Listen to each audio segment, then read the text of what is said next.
Peggy 16.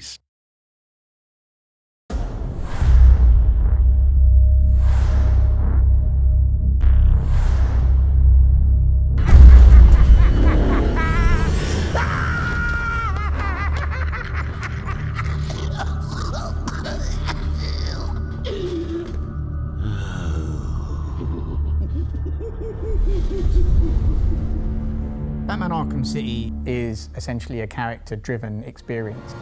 So the most important thing is to have the right voices for those characters. Working with Mark Hamill and Kevin Conroy is fantastic for us.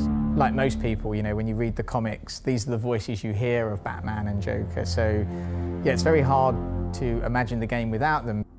Batman isn't just this steely-eyed guy sitting on the rooftop, dropping down, making the odd, quip and then punching people. He's going through hell. You're not safe here.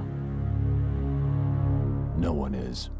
Kevin would come in and go, "No, I don't think Batman would quite say it like this," or "No, this is how I want to say this line." And we're like, "Okay, cool, awesome, let's go for it." Don't worry about me. You're needed out there. I've been doing the character now for 20 years. The audience knows him as well as I do. They would know in a second if I did something inauthentic, and they'd call me on it. Get out of my way, Quinn. Leave us alone, B-Man! I said move!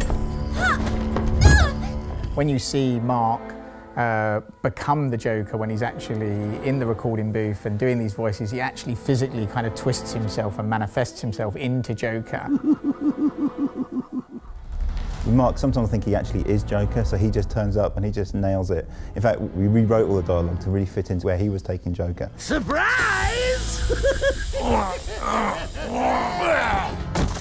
You fell for the old sick Joker gag, Batman.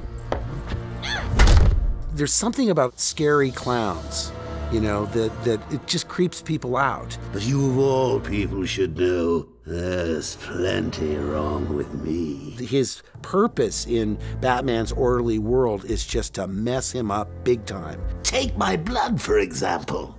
I wish somebody would. This stuff is killing me. Why should I care?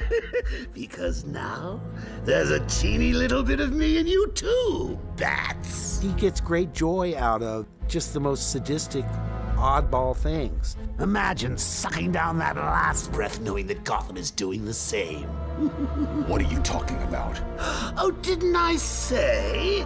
I've spent weeks shipping samples of my blood to emergency rooms all over the city.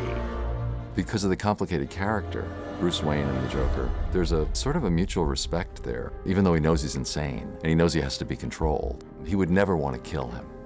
Whereas the Joker is constantly trying to kill Batman. Hold tight. I'm in touch!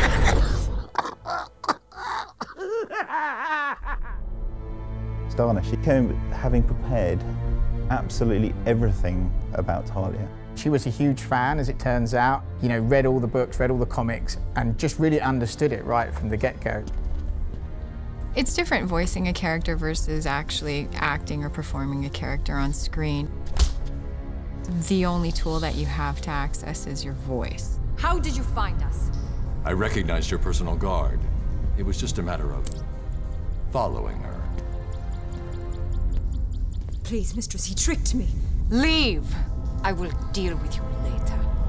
I think Talia is really interesting because she skirts the line between good and bad, and you're not sure if she's completely aligned with the bad guys or the good guys. You didn't need to get yourself arrested to see me, Bruce. After that night we spent in Metropolis, you could have just called. She has this dichotomy in that she's sexy and she's vulnerable, and there are some things that can pull at her heartstrings that she will fight for that suggest that she's more than just like a cold assassin. She's got something that she's willing to risk her life for. You lied to me. I thought you loved me, Bruce. Authentic voice acting and having this direct link into Hollywood and working with all these great actors, for us, it is the real difference between making a good game and a great game.